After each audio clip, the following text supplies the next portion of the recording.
Dear friends, welcome to Biblical Parivartana once again. September 21కి చెందినటువంటి వాక్య భాగం 2 కొరింథీ 10వ అధ్యాయం. ఒక మంచి పాస్టర్పై సత్తా లేదని ఆయన మీద నేరం మోపితే ఇప్పుడు ఆయన ఏం చేయాలి? దానికి చెందినటువంటి వాక్యం పౌలు ఏం చేశాడు అనేటువంటి దాన్ని నేర్చుకుందాం. అంతకుముందు చిన్న ప్రార్థన. May the words of my mouth and the meditation of our hearts be acceptable in thy sight, our rock and redeemer. Amen. వాక్యం చదువుకుందాం. కొంతమంది అనుకోవచ్చు, ఇది వాక్యం మేము చదువుకుంటాంలేండి, మీరు అక్కడ కార్సన్ గారు చెప్పింది చేయండి అని అనుకోవచ్చు, చదవండి ట్రాన్స్లేట్ చేస్తారు కదా అని. కానీ ఆయన ఏమంటాడంటే, వాక్యం చదవకపోతే నేను రాసినటువంటి కామెంట్స్ చదవద్దు అని అంటాడు. ఆయన ఒక రూల్గా పెట్టుకున్నాడు. కాబట్టి వాక్యం 2-3 సార్లు చదువుకున్నా కానీ పర్లేదు, మీరు చదువుకుంటే బాగుంటుంది. మరి దానికి సంబంధించినటువంటి వాక్య భాగాలు మామూలుగా చదువుకున్నా కానీ ఈ సమయంలో దాని మీద కామెంట్ చేసినటువంటి సమయంలో చదువుకుంటే ఇంకా బాగుంటుంది. మీ ఎదుటనున్నప్పుడు మీలో అనుకోగలవాడనైనట్టు, ఎదుట లేనప్పుడు మీ ఎడల ధైర్యము గలవాడనైనట్టు పౌలను నేనే యేసుక్రీస్తు యొక్క సాత్వికమును మృదుత్వమును బట్టి మిమ్మను వేడుకొనుచున్నాను. శరీర ప్రకారం నడుచుకుని వారమని మమ్మను గూర్చి కొందరు అనుకొనుచున్నారు కారా? అట్టివారి ఎడల నేను తెగించి కాఠిన్యము చూపవలనని తలంచుకొనుచున్నాను. కానీ నేను వచ్చినప్పుడు అట్లు కాఠిన్యమును చూపకుండానట్లు చేయుడని నేను మిమ్మను బ్రతిమాలుకొనుచున్నాను. మేము శరీరధారులమై నడుచుకున్నప్పుడు శరీర ప్రకారం యుద్ధము చేయుదుము. మా యుద్ధోపకరణములు శరీర సంబంధమైనవి కావు, కానీ దేవుని ఎదుట దుర్గములను పడద్రోయ జాలినంత బలము గలవై ఉన్నవి. మేము విపత్కరములను దేవుని గూర్చిన జ్ఞానమును అడ్డగించు ప్రతి ఆటంకమును పడద్రోసి ప్రతి ఆలోచనను క్రీస్తుకు లోబడినట్లు చెరపట్టి మీరు సంపూర్ణ విధేయతను కనపరిచినప్పుడు సమస్తమైన విధేయతకు ప్రతిదండన చేయ సిద్ధపడి ఉన్నాము. సంగతులను పైపైననే మీరు చూచుతున్నారు. ఎవడైనను తాను క్రీస్తువాడనని నమ్ముకొని ఎడల అతడేలాగూ క్రీస్తువాడో అలాగే మేమును క్రీస్తువారమని తమ మనసులో తాను తిరిగి ఆలోచించుకొనవలెను. పడద్రోయుటకు కాక మిమ్మల్ని కట్టుటకే ప్రభు మాకు అనుగ్రహించిన అధికారమును గూర్చి నేను ఒకవేళ కొంచెము అధికముగా అతిశయపడినను నేను సిగ్గుపరచబడను. నేను వ్రాయి పత్రికల వలన మిమ్మను భయపెట్టవలనని ఉన్నట్లు కనబడకుండా ఈ మాట చెప్పుచున్నాను. అతని పత్రికలు ఘనమైనవి బలీయమైనవి ఉన్నవి కానీ అతడు శరీర రూపమును బలహీనుడు, అతడు ప్రసంగము కొరగానిదని ఒకడు అనును. మేమెదుట లేనప్పుడు పత్రికల ద్వారా మాటల యందట్టి వారమై ఉన్నామో, ఎదుట ఉన్నప్పుడు క్రియయందు అట్టివారమై ఉందుమని అట్లనువాడు తలంచుకొనవలెను. తమను తామే మెచ్చుకొని కొందరితో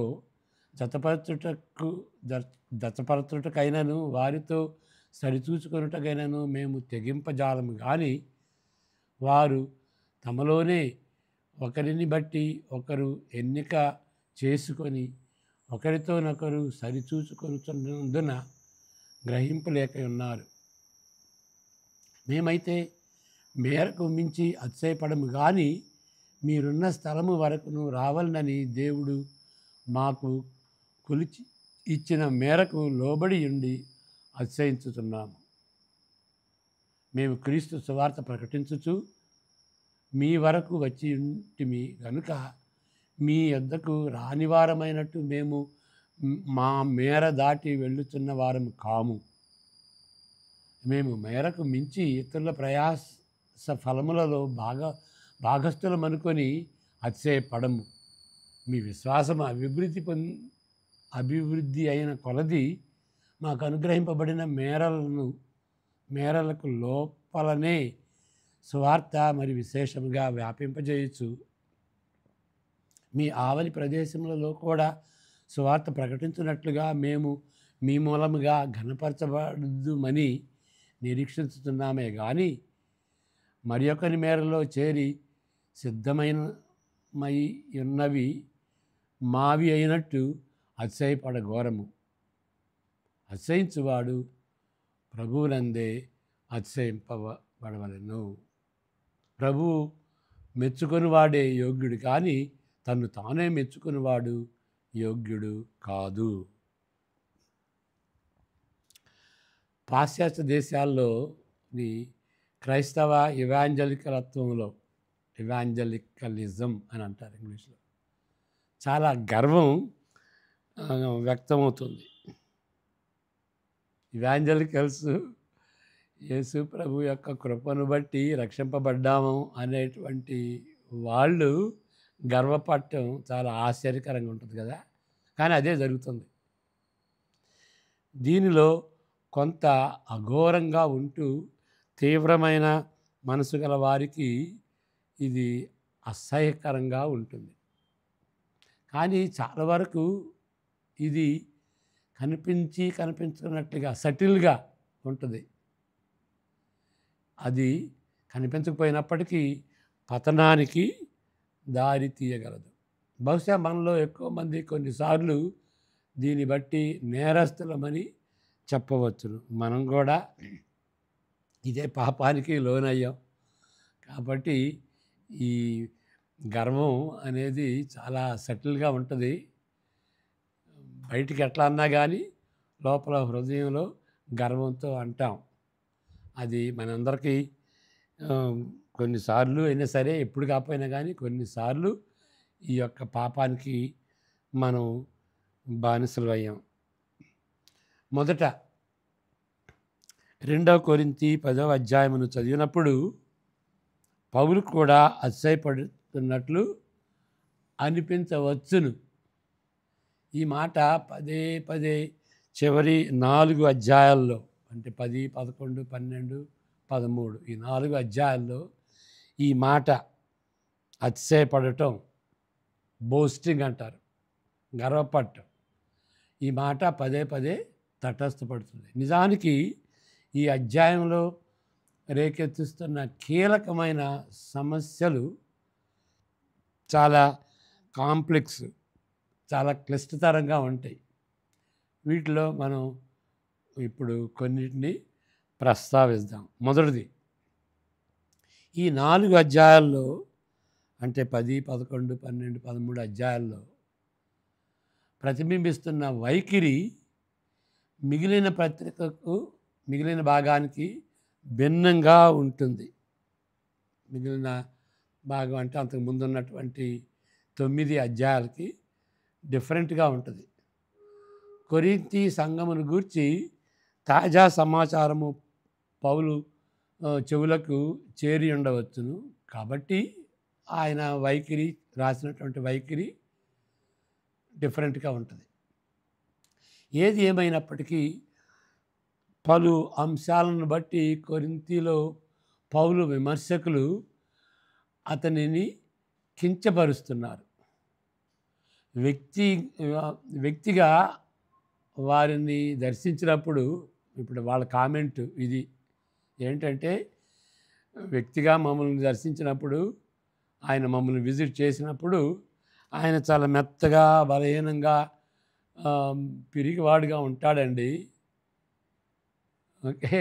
కానీ ఆయన కనిపించకుండా పత్రికలు రాసినవి వాటిని పంపించినప్పుడు అప్పుడు ఆయన గంభీరత, ఆయన బలం, ఆయన అధికారం అప్పుడు చలాయిస్తాడండి అని ఆయన మీద నేరం మోపుతున్నారు. వచ్చినప్పుడేమో పిల్లిలాగా వస్తాడు, ఆయన లెటర్స్ రాసేటప్పుడు పిల్లిలాగా ఉంటాడు అని ఆయన మీద నేరం మోపారు. వ్యక్తిత్వానికి, వాక్చాతుర్యానికి ఎంతో ప్రాధాన్యతనిచ్చే యుగంలో ఆయనను నిందిస్తూ అతని పత్రికలు ఘనమైనవి, బలీయమైనవిగా ఉన్నవి కానీ అతడు శరీర రూపమునకు బలహీనుడు. అంటే ఆయన శరీరంతో వస్తే మనకు కనిపిస్తే బలహీనంగా ఉంటాడు. అతని ప్రసంగం కొరగాదని వారు అంటారు. పరస్పర ఆమోద వ్యవస్థలో ఒకరినొకరు మెచ్చుకుంటూ అంగీకార పత్రికలను పంచుకుంటారు. తర్వాత అధ్యాయాల్లో నిందల వర్షాన్ని కురిపిస్తారు. దానిని పౌలు సహించుకోవాలి.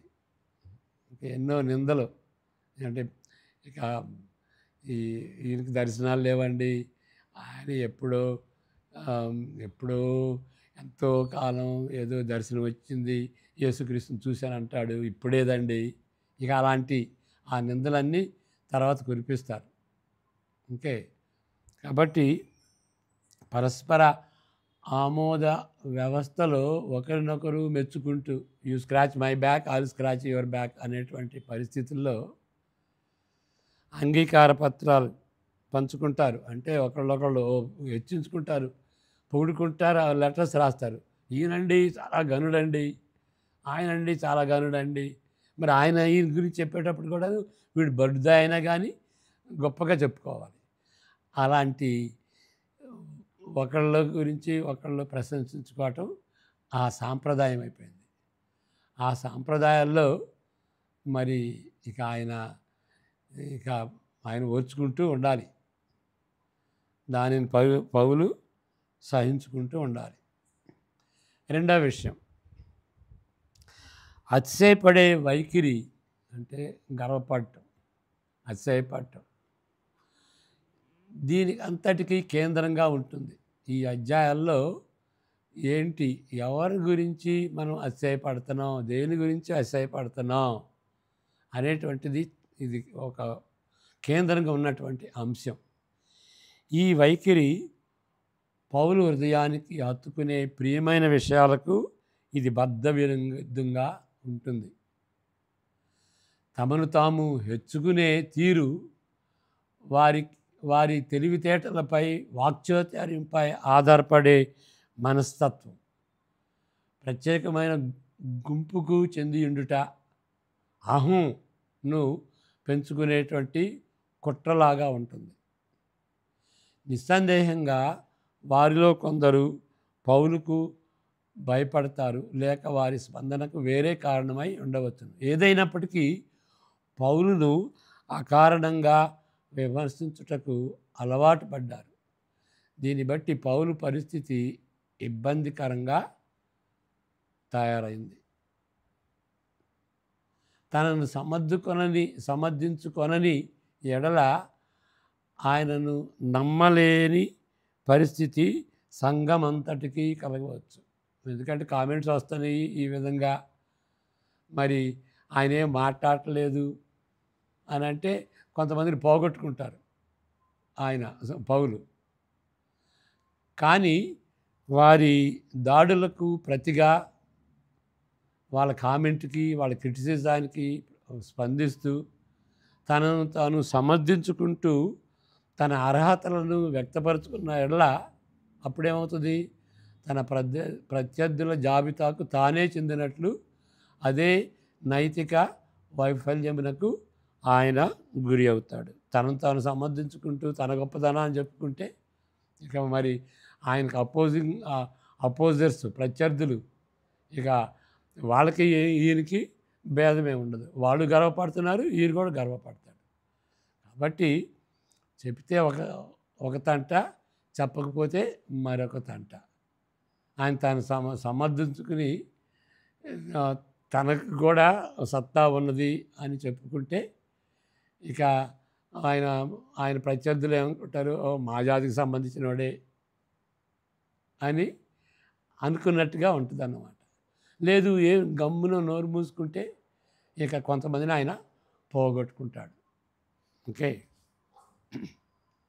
మూడో విషయం, ఈ సందిగ్ధావ స్థితిలో ముందు ఆయన స్పందన 3 విధాలుగా ఉంటుంది. ఈ ఇనిషియల్ స్టేజ్లో ఆయన యొక్క స్పందన 3 విధాలుగా ఉంటుంది. మొదటిది ఏంటి అంటే, లోకస్తుల ప్రమాణాల నుండి తన ప్రమాణాలు, తన స్టాండర్డ్స్, లోకుల ఆయుధాల నుండి ఆయన ఆయుధాలు, వార్ఫేర్, ఆయన వాడుకునేటువంటి సాధనాలు, ఆర్గ్యుమెంట్స్, మాటల ద్వారా ఏ తీరులో ఆయన ఆయుధాలుగా మాటలను వాడుకుంటాడు, అది వేరుగా ఉంటాయి. అంటే లోకస్తుల ప్రమాణాలకి ఆయన ప్రమాణాలు డిఫరెంట్గా ఉంటాయి. ఆయన వాడుకునేటువంటి ఆ యొక్క ఆయుధాలు, సామగ్రి, ఆ లాజిక్ వాళ్ళు వాడుకునేదానికి వేరుగా ఉంటుంది. అంతేగాక ఈ 2 వచనాల తర్వాత మనం చదువుకుందాం, చాలా ముఖ్యమైనటువంటివి. ఎందుకంటే వాళ్ళు ఫిజికల్గా వాళ్ళు వాడుకోవచ్చు, ఆరేట్స్ను వాళ్ళు వాడుకోవచ్చు, అందచందాలు వాడుకోవచ్చు, స్కాలర్షిప్ వాడుకోవచ్చు, కానీ ఈయన దానికి పాల్పడలేదు. అది ఆయన ఆత్మీయ ఆయుధాలు వాడుకున్నాడు. ప్రార్థన, సువార్త, వినయం, దేవుని హెచ్చించటం, అలాంటి ఆత్మీయ ఆయుధాలు వాడుకుంటే ఏమవుతుంది?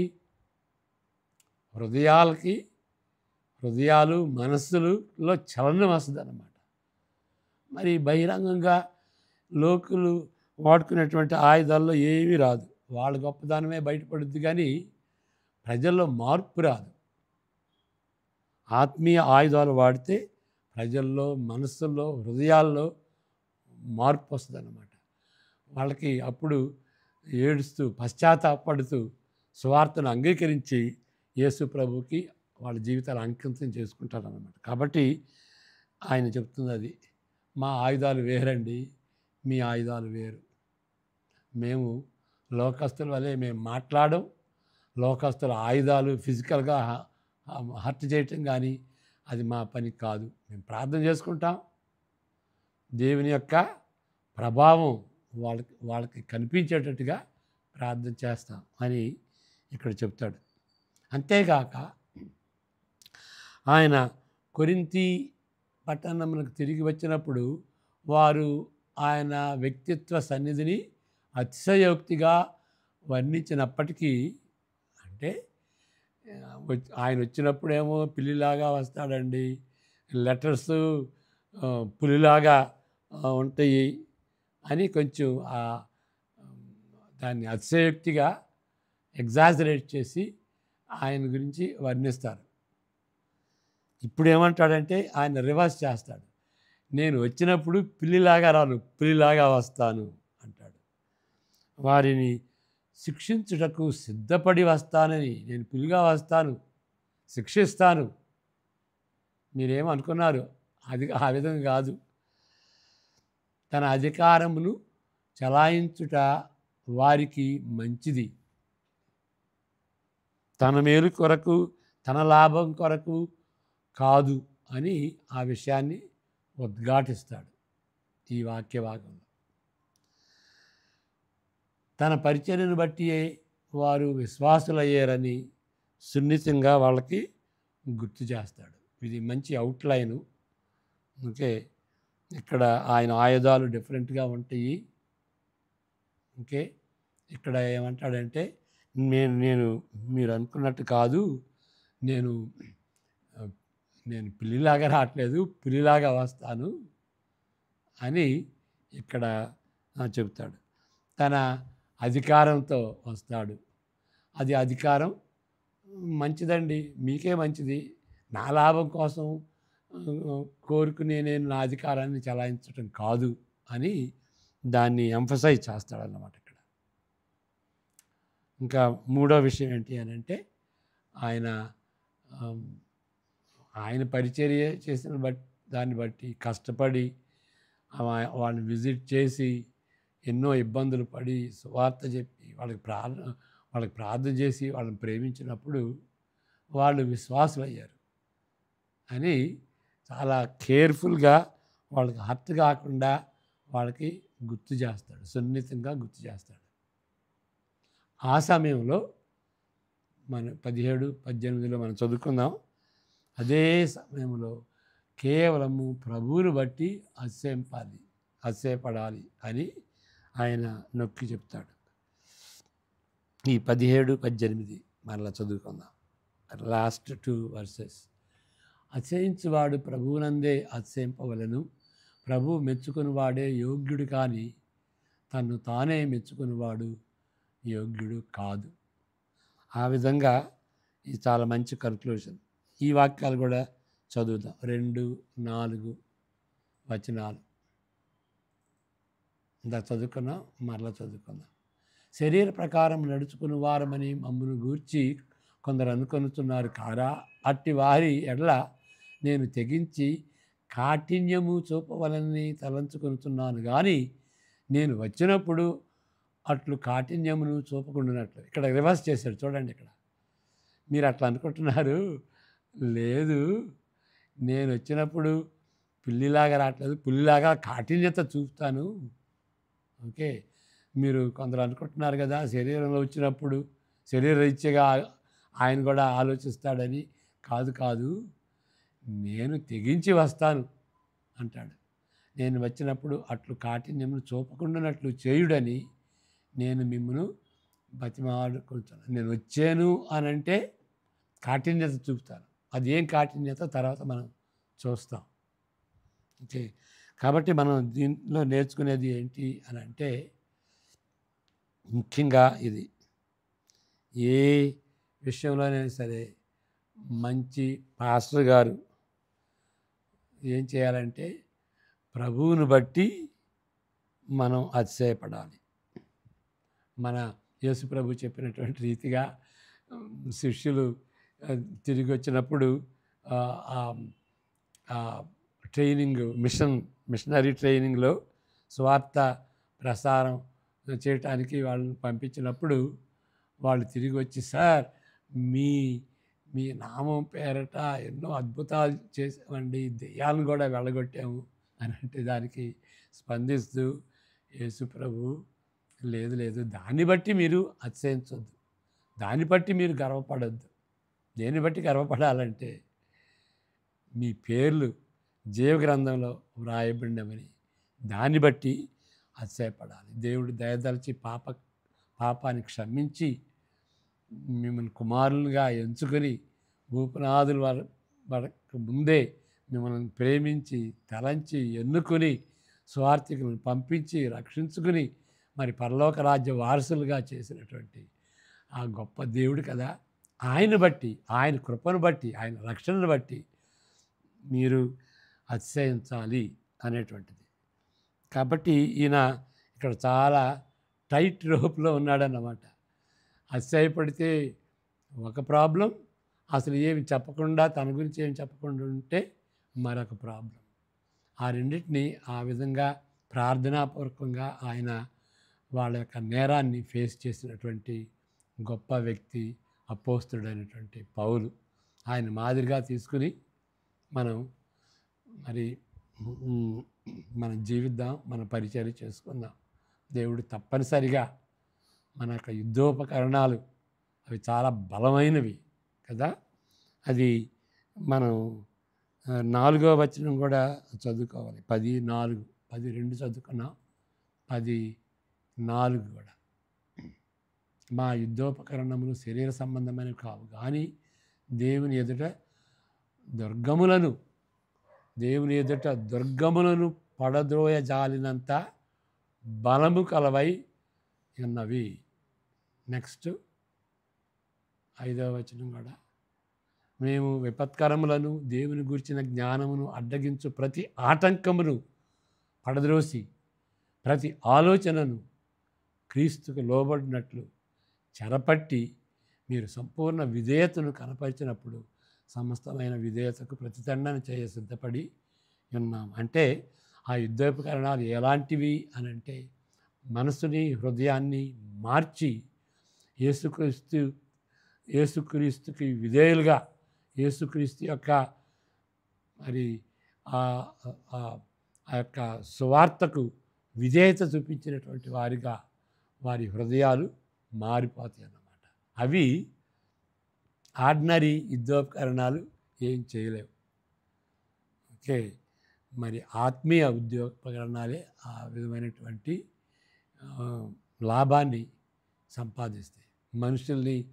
మనుషుల హృదయాన్ని చెలింపజేసి వారిని మార్చి వారు దేవుని పక్షానికి వచ్చేటటువంటి రీతిగా చేసేటువంటి ఆ గొప్ప చాలా పవర్ఫుల్ ఆర్మరీ అన్నమాట. అది ఎఫ్ఎస్సి 6లో కూడా ఉంటుంది కదా. ఆ విధంగా మనం సైతాను తీసుకొచ్చేటువంటి శోధనలో పడకుండా దేవుడు చెప్పినటువంటి రీతిగా విధేయత చూపించుతూ మనం ముందుకెళ్దాం. మనకి నష్టం కలగదు. అలాంటి సమయంలో ప్రార్థన చేసుకుందాం. యెహోవా నిన్ను ఆశీర్వదించి కాపాడును కాక, తన సన్నిధి కాంతిని నీపై ప్రకాశింపచేసి నిన్ను కరుణించును గాక. ఆయన తన సన్నిధి కాంతిని నీపై ఉదయింపజేసి నీకు నీ ఇంటి వారికి ఇప్పుడు ఎల్లప్పుడూ సమాధానం కలుగజేయను గాక. ఆమేన్. God bless you.